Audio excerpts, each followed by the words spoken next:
What are we discussing on today's Locked on Diamondbacks podcast? Of course, we have to talk about that Merrill Kelly masterclass to deliver the D-backs a series victory over the Atlanta Braves.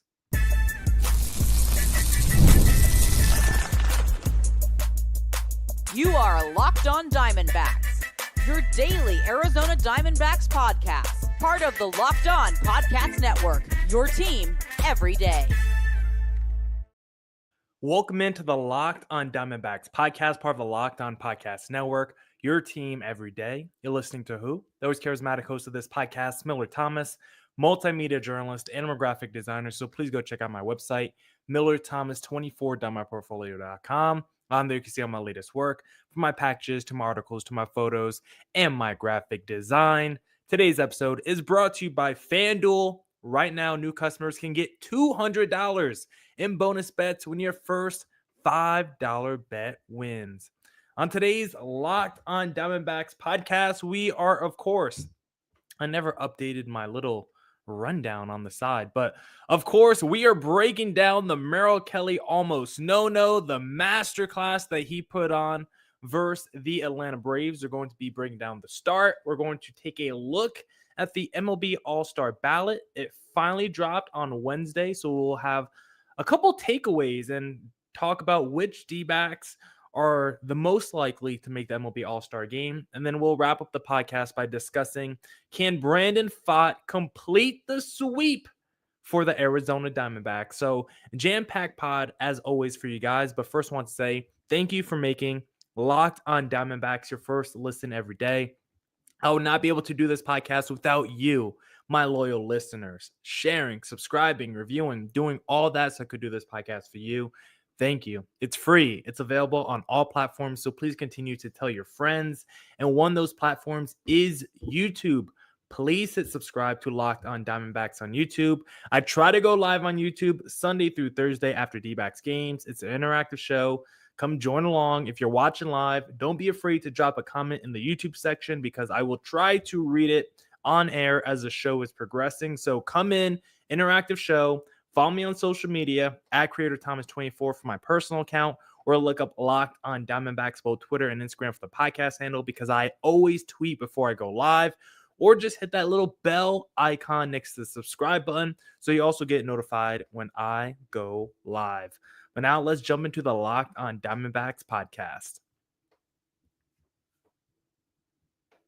Back here on the Locked on D-backs podcast, and we have to start the show by discussing the masterclass, the brilliance of Merrill Kelly, the almost no-no Merrill Kelly versus the Atlanta Braves. And like our friend in the comment section, Jeremy H. Perez says, the D-backs and their fans have the luxury of watching the most underrated pitcher in the MLB shove every 5 days. Jeremy, I cannot agree with you more. This is a debate I have with other Locked On hosts, with even my friends within the D-backs community. I tell people all the time, Merrill Kelly is the most underrated pitcher in baseball because he's legitimately a frontline starter. He is as good as any number one, number two starter in Major League Baseball, more likely a number two starter. Probably on a lot of teams, depending on who their number one is. But Merrill Kelly, at the end of the day, is an absolute ace, is an absolute stud. He has done it for multiple seasons now. When you go look at his career stats, multiple seasons of a sub-3.5 ERA, over 180 innings pitched a couple times. This was the guy that led the D-backs to the World Series. Go look at his postseason numbers in 2023, sub-3 ERA. This guy consistently goes against the best teams in the National League in Major League Baseball, always looks fantastic against them. The best lineups, it does not matter. Merrill Kelly can slow down anyone, and he does it by not being overpowering. This is not one of those guys that throw 100 miles per hour with like an insane 12-6, 50-foot drop curveball. No, this is a guy with precision, command, location, and we saw it tonight. And you also can't forget unnerving confidence. No one seems more confident when they're in their groove than Merrill Kelly in Major League Baseball, and we saw that against the Braves. That last strikeout he had, I mean, the changeup looked like a wiffle ball. The way the pitches were moving out of his hand tonight, the Merrill Kelly's it just straight up nasty. The way the ball was moving out of his hands, the confidence he had, and the quick innings he had too. He was wasting no time going after these Braves hitters. And I think the way Zach Gallen set the tone in game one really laid down the blueprint for Merrill Kelly in game two to just attack these Braves hitters and not be afraid to go after the strike zone, because there was a lot of quick innings for Kelly and Gallen because these Braves hitters have been very, very aggressive against these D-backs pitchers, and it worked out in Merrill Kelly's favor. He was fantastic for the D-backs tonight. But of course, when he came out the game after 7 great innings, gave up 1 hit, 8 strikeouts, didn't give up a hit until the 7th inning or something. Almost no from Merrill Kelly, but of course the bullpen had to make a struggle. Ryan Thompson comes in the 8th inning, and we need to do something about this Ryan Thompson. Like, why does he keep getting these outings and high leverage moments? Is Kendall Graveman a hostage? Is Christian Mena a hostage? We had that rookie on our roster for like 2 weeks. I can't even remember his name. It was like Christian Montes de Aca. I apologize. I know I butchered your name. But he was on our roster for like 2 weeks, and Torey Lovullo never used him. But Ryan Thompson, whenever Shelby Miller or one of our better relievers in high leverage situations are not available, it seems like Ryan Thompson is the go-to guy. I don't understand why. He is terrible for the D-backs in big games that matter. In high leverage situations, you cannot trust Ryan Thompson at all. It's actually worse for Thompson when you think about he's been worse in non-save situations than save situations in 2025. And that's bad because he mostly comes in non-save situations and like the 7th inning. Like, Ryan Thompson is supposed to be your 7th inning guy, and he's been bad in that situation. He's been bad in high leverage situations, and there's not many like silver linings for Ryan Thompson this season. I mean, entering tonight, he had a 6.43 ERA in non-save situations, a 5.63 ERA in save situations, in high leverage situations. Ryan Thompson, 1298 OPS and a 375 average allowed entering tonight. Innings 7 through 9, he has a 7.36 ERA entering tonight. And so what is the point of pitching Ryan Thompson ever? He is the next guy that needs to be sent down or DFA'd because we have to get him out the bullpen. I know we're running out of guys, but there are just better options that the D-backs have in the minor leagues. Where is Bryce Jarvis? Where is Gilbert Diaz? I know we want some of those guys to be starters, and so we don't want to throw them all in the bullpen, but there are just better guys in Reno than are currently on the major league level. That's disappointing to see. But thankfully, Justin Martinez, our savior, was able to come in the 8th inning with some dudes on the bases, of course, 2nd and 3rd, and was able to escape trouble. Now, Justin Martinez, he giveth and he taketh, because unfortunately, in the 9th inning, when it came to a save situation, he got the bases loaded. He was struggling to throw strikes. And in that moment, that's when I want to see Justin Martinez gets pulled. After he walks a guy and he hits another batter and he allows a run to score, after that run scores in the 9th inning, I feel like that's when you have to pull Justin Martinez. After a hit by pitch and then a walk to score a run, Jamar had to be pulled in that situation. That's when I look at Torey Lovullo, and I know Justin Martinez is our best reliever, but when he's at 30 pitches and he can't locate a strike, that's when you have to save our best reliever, and not all of a sudden he goes from that fantastic 8th inning, and then God forbid he has that blow-up 9th. Now his confidence is destroyed again. Once he walks in the run, I mean, personally, after he hits Williams with a pitch, I would have pulled Martinez in that situation. But definitely after the Baldwin walk, I would have definitely pulled Jamar in that situation. Thankfully, he was able to get Michael Harris to strike out, but he was struggling to locate the strike zone. I just didn't understand why we were committed to keeping Jamar in the game, because the last thing I would have wanted to see is for Jamar to have that fantastic 8th and then like a grand slam in the 9th where the Braves are walking off, and we're just sitting here talking about another terrible D-backs bullpen meltdown and another terrible Torey Lovullo decision. But thankfully, J Mart was able to walk the tightrope, deliver the D-backs a win, get the save, and now the D-backs take down the Braves. They start the month of June 3-0, and that's so fascinating because last year, like we have been talking about the last couple of days, D-backs entered June last year 27-32, but the month of June was very fruitful for them. They were 16-11 in the month of June, really turned their season around. And last year, they started June 4-0. So far, D-backs are starting June 3-0 with a chance to get the series sweep tomorrow. We'll discuss that if Brandon Pfaadt can deliver the series sweep in segment number 3.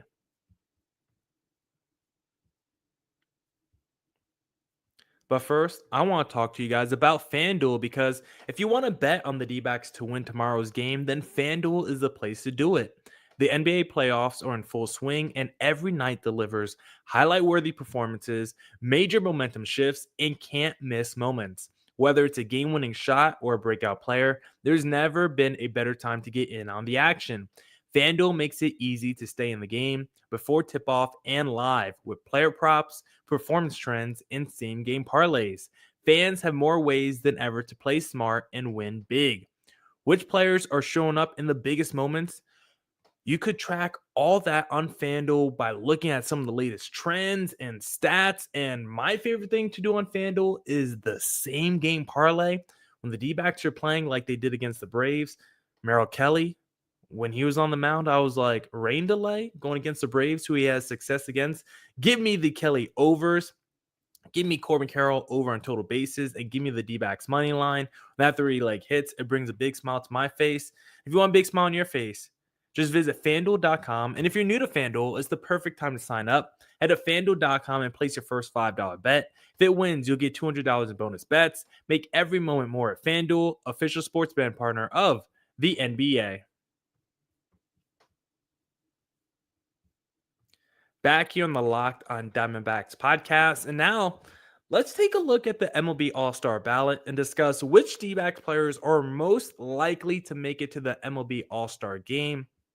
Because there was one guy when looking at this ballot that I was kind of shocked, who I think actually has a pretty good chance of making it to the All-Star game for the D-backs. But let's go by position and just kind of give maybe like a little percentage on the likelihood of our player making it to the MLB All-Star game. We'll start with first base.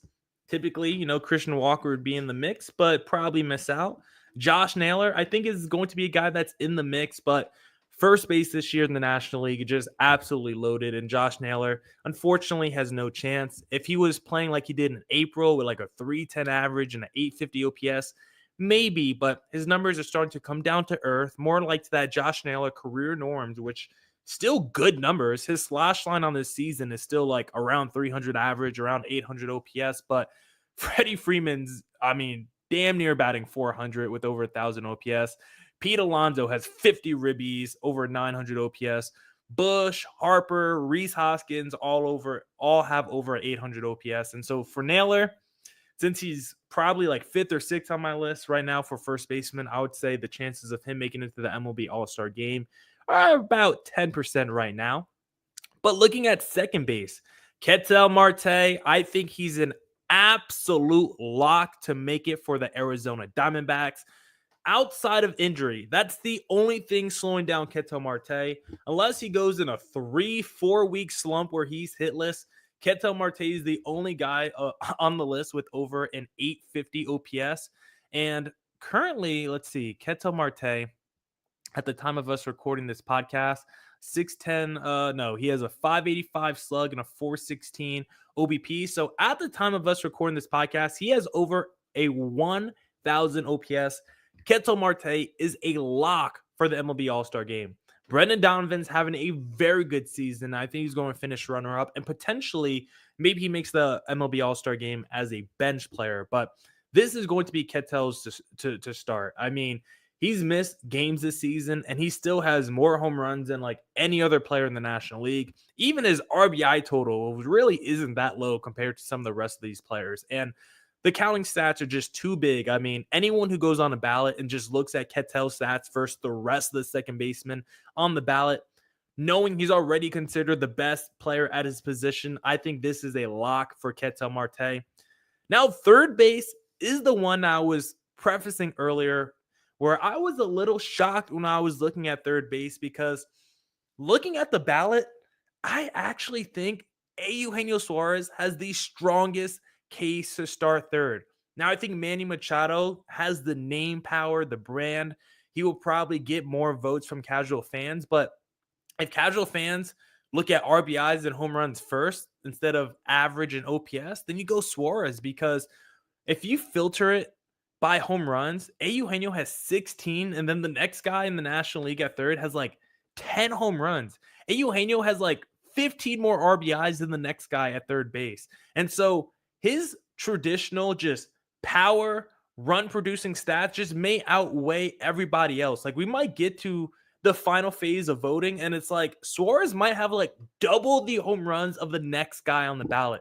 If that's true, with like 20 more RBIs than the next guy too, like, yes, he might only be batting 230 and might be leading the NL or top 3 in strikeouts, but if he's also top 3 in home runs and RBIs, then it's really going to come down potentially to his defense, which has not been the best this year. If you're doing Machado versus Suarez for defense, you're definitely going to lean Manny Machado, especially for his historic stuff, and also considering Suarez has like 9 errors this season. But it's the All-Star game. We don't care about defense, right? And so hopefully the fans just look at home runs and RBIs and say, man, Suarez, he should be the guy. And so I'm actually going to put his chances at around 33%. I would say a third, with his stock rising, because if a guy like Machado gets hurt, like, the other guy who has a higher OPS than Suarez is Ahmed Rosario. Do I think Ahmed Rosario is going to get more All-Star votes than Eugenio Suarez?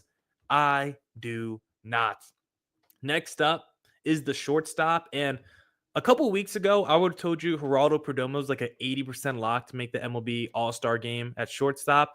Now it's a lot lower because Perdomo has been in like a 3-week, 4-week slump now. His slash line is pretty down. His OPS is below 800 now. He's still an RBI machine, second in the National League in RBIs, but Lindor has over 800 OPS. CJ Abrams has over 800 OPS. Trey Turner has over 800 OPS, and there's just no way Perdomo gets more votes than Trey Turner or Francisco Lindor. Lindor has better numbers across the board. He's the hottest name, when looking at the ballot. He's going to be one of the hottest names just out of popularity. And he is considered maybe the best shortstop at the position as well. And so Perdomo, a couple of weeks ago, I would have had it at 66% because numbers are so good. But now, unfortunately, he's probably like fourth among shortstops. Still have like Ellie De La Cruz, who's in the mix as well. Mookie Betts is on the ballot as a shortstop. Like, he's going to get some votes. I would probably put it at 25% now for Geraldo Perdomo to make it to the All-Star game. Catcher, unfortunately, Gabby Moreno. He's going to have one of the lower percentages on our team. I would probably put him around 3%. Now, his numbers are climbing. 281 average, 758 OPS. Entering today, we know he's been on a heater. The issue is Will Smith is batting over 300 with over 900 OPS, and he's been a monster.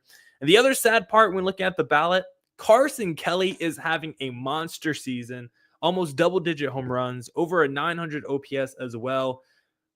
Sadly, Moreno's going to lose the ballot at catcher to either Will Smith of the NOS, Carson Kelly, former D-backs catcher, or even potentially Hunter Goodman of the Colorado Rockies, who's having a fantastic season for that sad franchise. Hopefully he does make it because he's been a bright spot for Colorado. So Gabby, this might be more of an internal All-Star where we feel good about Gabby, get to the All-Star break and be like, man, first month was slow, but now he's batting 295, 780 OPS, and he's been a great contributor in the lineup. That might mean more for us and not make it to the All-Star game, but we would be okay with that. Now, outfield, you do select 3 outfielders, and I do think Corbin Carroll has a great chance because when looking at it, Acuna is going to be number 1 on OPS, but this is a guy who's barely played, so his numbers are kind of fake. And so when you go by OPS after Acuna, it's James Wood, it's Kyle Tucker, and then it's Corbin Carroll. Carroll has more home runs than any of those National League hitters I just mentioned. Plus, he's got speed. I mean, I think James Wood has some speed as well, but we know Carroll's got the speed. We know he's a dynamic player. He's got power. He's got pop. He's got speed. He can do a little bit of everything. And I think because I do think Corbin Carroll has a little bit of a cult following. I do think he's a bigger name outside of Arizona than we do realize. He's on a lot of MLB marketing stuff. And so I do think the casual fan knows who Corbin Carroll is. I think baseball nerds absolutely love Corbin Carroll. And when you just look at some of the guys behind him by OPS, it's like Austin Hayes. Jackson Merrill is going to get some love, but he missed some time due to injury this year. The guy who scares me the most actually on the MLB All-Star game because he plays for the Chicago Cubs, a big market, Pete Crow Armstrong. I'm scared of the Cubs sending two players in Kyle Tucker and Pete Crow Armstrong. And then the ballot coming down to like a James Wood versus Corbin Carroll versus like a Jackson Merrill.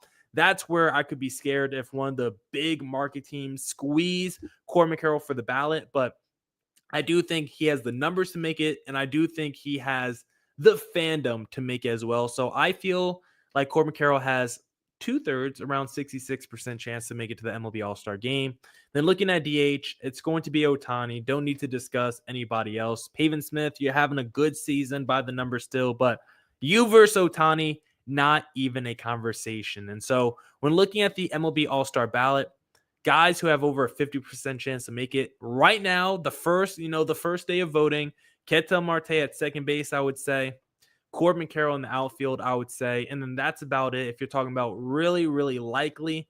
Then after that, I would probably say Eugenio Suarez is third on the list for position players to make it to the MLB All-Star ballot for the Arizona Diamondbacks. Now we'll discuss if Brandon Pfaadt can complete the sweep over the Atlanta Braves in segment number 3. If you are out here and you're trying to manage your money, then I suggest using Monarch Money, because ever check your bank account and wonder, where did all my money go? Between dining out, online shopping, and entertainment, it's easy to lose track. That's where Monarch Money comes in. Your personal CFO giving you full visibility and control over your finances. Monarch Money isn't just a budgeting app. It's a complete financial command center. You can track all your accounts, investments, and spending in one place, so you stop just managing your money and start building wealth. When I started using Monarch, I realized just how much I was spending on food delivery. Now I budget smarter and save more. Take control of your finances with Monarch Money. Use code LOCKEDONMLB at monarchmoney.com for 50% off your first year. That's monarchmoney.com, code LOCKEDONMLB for half off your first year. That's monarchmoney.com. Welcome back to the Locked On Diamondbacks podcast. And now let's talk about Brandon Pfaadt, excuse me, if he could deliver the series sweep over the Atlanta Braves. Let's read some comments. DeMar DeRozan fan said Ketel Marte came through with that big RBI. I don't know if I touched on it earlier. That RBI by Marte late in the game, what was it, top of the ninth, that extra insurance run, so important for the D-backs because we saw J-Mart almost completely melt down in the bottom of the ninth inning. So huge play by Ketel Marte, who, let's not forget, he was like the best player of all time in the ninth inning last year. Go look at his splits just in the ninth inning last year. He had like more home runs in the ninth than any other inning. He had like double-digit home runs in the ninth, over 1,000 OPS in the ninth. Like, Ketel Marte was super clutch for us late in games last year, and let's hope that Ketel Marte can come back in 2025. And then user 85 Phoenix Chic said, fire Lovullo. We won't be calling for Lovullo's job tonight because the D-backs are on a 3-game winning streak, and Brandon Pfaadt is looking to make it 4 with a series sweep over the Braves tomorrow. And he's hoping June can be better for him than May because Pfaadt is coming off a terrible month. When you look at the splits through the first 2 months of the season, it is night and day. 35 innings pitched in April, March, a 2.78 ERA in 6 starts. Fantastic. A 1.2 whip. That's exactly what you want to see. But in the month of May, 26 innings pitched, another 6 starts, 8.1 ERA, 1.57 whip. 2 different pitchers through the first 2 months of the season. And for Pfaadt, he needs to take May and just flush it down the toilet. Let's forget about it. Let's not talk about it. Because against the Braves lineup has some success against Brandon Pfaadt. Again, it's all going to be small sample sizes, but Ozuna's like 4 for 8. Austin Riley's 3 for 8. Verdugo's 3 for 5. Drake Baldwin's 2 for 3. So you don't like to see that. The entire Braves lineup has a 304 average against Brandon Pfaadt, but Pfaadt in his career against the Braves has learned to pitch against the contact and work around it. I don't know if that's a formula always for success, but we've seen Pfaadt already this season go against the Braves, 6 innings, 2 earned runs. Now, he did give up 9 hits, so he was able to skirt around some traffic and some jams, but at the end of the day, a quality start is a quality start. And then his previous start against the Atlanta Braves in 2024, 6 innings, no earned runs. And the other start in 2024, 5.2 innings, 5 earned runs. But if you remember, he gave up a 3-run home run in that 6th inning. And that's where Brandon Pfaadt really needs to come into his own, where late game situations, it still feels like he's likely in that 5th, 6th inning when he's cruising that 3rd time through that lineup. Feels like he's always susceptible to that big home run that just crushes and rips your heart out of your chest. And so if Brandon Pfaadt can avoid that, the loud contact, that one swing of the bat that just changes the game late, that will be huge for the D-backs in this game, because we know Brandon Pfaadt is coming off a very, very bad outing against the Washington Nationals, where he gave up 8 earned runs and no outs. And we do not want to talk about that start at all, because it was the worst start probably of Brandon Pfaadt's career, coming off one of the worst months of his career. And when you look at some of the breakdowns in his pitches for the month of May, some things that stood out to me was he threw his sweeper more in May than he did in April. Meanwhile, his usage on his changeup went down. Maybe he needs to fix that and flip it around, because the slug on his sweeper was 581 in the month of May. Meanwhile, his changeup had a 250 slug in the month of May. And in April, his changeup was dominant for him. It was fantastic. Meanwhile, even in April, the sweeper was like a little shaky. We know he loves to throw the sweeper, but if the changeup is being a more effective pitch for you, maybe we go back to the changeup. Also, he needs to work on his hard throwing stuff, because his 4-seamer and his sinker have been hit the hardest in the month of May. And so he needs to work on making sure those 2 pitches aren't just left in the middle of the zone. Fastballs sitting middle, or upper middle, or just getting crushed by opposing teams right now. And so limiting that loud, hard contact is like the most important thing that Brandon Pfaadt can do in this start against the Atlanta Braves. And for the D-backs position players, the most important thing they can do, let's start the game with a lead for Brandon Pfaadt. Pfaadt is someone that struggles that first time through the order. Let's make sure when he goes out there to take the mound for his first time, he walks out with a lead. He has a 9.82 ERA in the first inning this season, and a lot of that could be attributed to that last start against the Washington Nationals. We need to see Brandon Pfaadt come out and look at the scoreboard and say, man, I'm already up 2-0. That just helps the psyche of your pitchers so much more. And so for the D-backs, we need to come out to a hot start against the Atlanta Braves. They got Grant Holmes going in the finale. He's a very good pitcher, but concerning the D-backs already won games against Strider and Chris Sale, I feel pretty good about the D-backs going into the finale. Grant Holmes having a very good season. He is a righty pitcher with a 3.78 ERA, having a very fine season. Good strikeout numbers on Grant Holmes, coming off a solid season, Rookie of the Year last year in 2024. So this is a very good pitcher for Atlanta. But considering you got through Strider and Chris Sale, and maybe the numbers offensively weren't fantastic against them, but I thought the D-backs did a good job of making those pitchers work. I like their patience. I like their bats in the first 2 games, even though, like, you look at the game today, only 1 earned run against Chris Sale, but I thought they made him work. Multiple walks allowed off Chris Sale, just couldn't get a big hit. So the D-backs can do that again tomorrow against Grant Holmes. They have a chance to win. And the big reason why the D-backs need to do it is because their bullpen might be kind of drained. J-Mart threw 30 pitches tonight. Shelby's been used a ton recently. If the D-backs bullpen, the top guys, are cooked, we're definitely going to need the offense. But let's say Brandon Pfaadt leaves the game after 6 strong innings, and you have to figure out how to close out those last 3 innings. Christian Mena, 7th, 8th inning, and then give it to Kendall Graveman to close it out because he has closing experience. If Pfaadt gives you 5 strong innings, go Jalen Beeks or Juan Murillo in the 6th.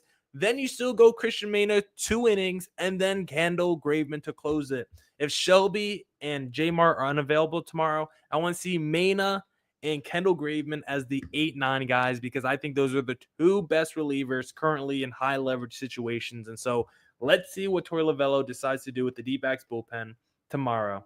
Now that's it for this edition of the Locked on Diamondbacks podcast. Come back tomorrow for more Diamondbacks news coverage and insight. And as always, stay safe, stay healthy. Doses.